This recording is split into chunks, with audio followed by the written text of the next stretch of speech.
এটা পার্সোনালি আমার কাছে খুব বেশি খারাপ লাগছে। হ্যাঁ, কিন্তু আলামিন ভাইয়ের ভিতরে আমি এটা এখন পর্যন্ত দেখি নাই। মন থেকে কিন্তু আমি তাকে ভালোবাসি, সত্য কিন্তু ভাই কথা। আমার যে গুরু আলামিন ভাই, তো আলামিন ভাই যখন আপনার ওই আগুনের ভিডিও করতে যায়, উনি অসুস্থ হয়ে পড়ছিল, উনি তখন কিন্তু এই বাংলাদেশের সবার কাছেই ওনার জন্য দোয়া চাইছে। তো এই জিনিসটা আমার কাছে আসলেই অনেক ভালো লাগছে এবং আলামিন ভাইয়ের পক্ষ থেকে ওনার এই শিষ্য হিসাবে আপনাকে আমার অন্তঃস্থল থেকে অসংখ্য অসংখ্য ধন্যবাদ। এবং আপনার ভিডিওগুলো আমি কিন্তু কন্টিনিউ আমি দেখি, হ্যাঁ আপনার ভিডিও, এবং আমি কিন্তু আপনার একজন বড় ভক্ত। আচ্ছা, আচ্ছা, আচ্ছা। Thank you so much. না, আলামিন ভাই আসলে হঠাৎ করেই আগুনে দগ্ধ হইল। এটা পার্সোনালি আমার কাছে খুব বেশি খারাপ লাগছে। হ্যাঁ, আলামিন ভাই কিন্তু একজন সহজ সরল মানুষ।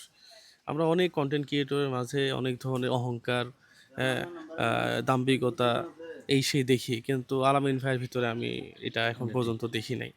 মন থেকে কিন্তু আমি তাকে ভালোবাসি, সত্য কিন্তু ভাই কথা। উনি কিন্তু ফানি ভিডিও করে, কিন্তু ফানি ভিডিওর এই ফাঁকেও কিন্তু উনি কিন্তু অনেক মানবিক কাজ হ্যাঁ, হ্যাঁ, করে। না, না, আমি জানি এটা, এবং উনি একজন অনেক বড় মানবিক মানুষ। আমরা আলামিন ভাইয়ের ওইখানেও যাবো ইনশাল্লাহ। হ্যাঁ, থ্যাংক ইউ, অনেক খুশি থ্যাংক ইউ, হইলাম। থ্যাংক ইউ ধন্যবাদ সো মাচ ভাইয়া, ভাই। ধন্যবাদ।